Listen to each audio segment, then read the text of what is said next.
Salut! Astăzi vreau să vă prezint un roboțel controlat prin Bluetooth.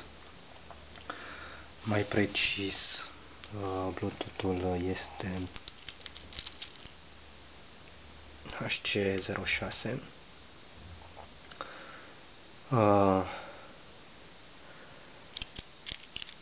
Și roboțelul are un pack de baterii, un Arduino Uno și un driver de motoare. Vom folosi o aplicație de pe telefon numită Serial over Bluetooth.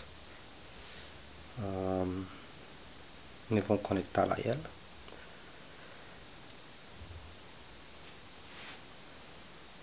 Observați acum, LED-ul este aprins tot timpul. Deci suntem conectați la Bluetooth prin telefon. Și acum să ne jucăm. Controlele sunt cum le vedeți aici, înainte, înapoi, stânga și dreapta. Iar la stânga aveți un fast forward, fast backward și stop. Mă rog, stopul e cam un plus, pentru că el oricum se oprește în funcție, dacă nu mai apăsăm noi o tastă.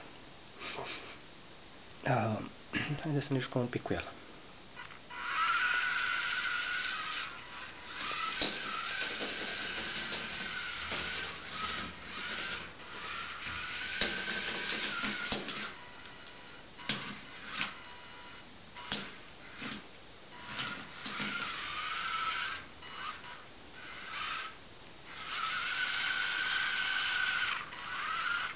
Și acum este să încercăm un fast forward.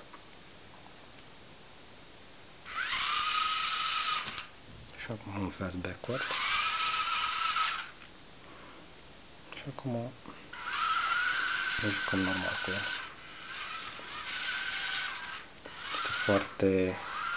Răspunde foarte bine la comenzi.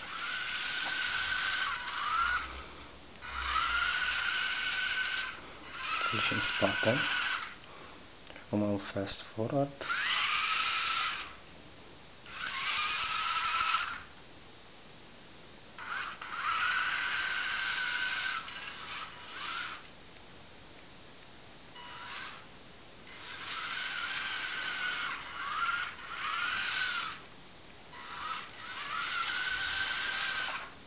Acum întoarcem spre noi.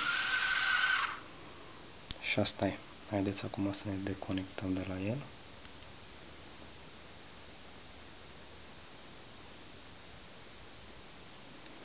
După cum puteți vedea,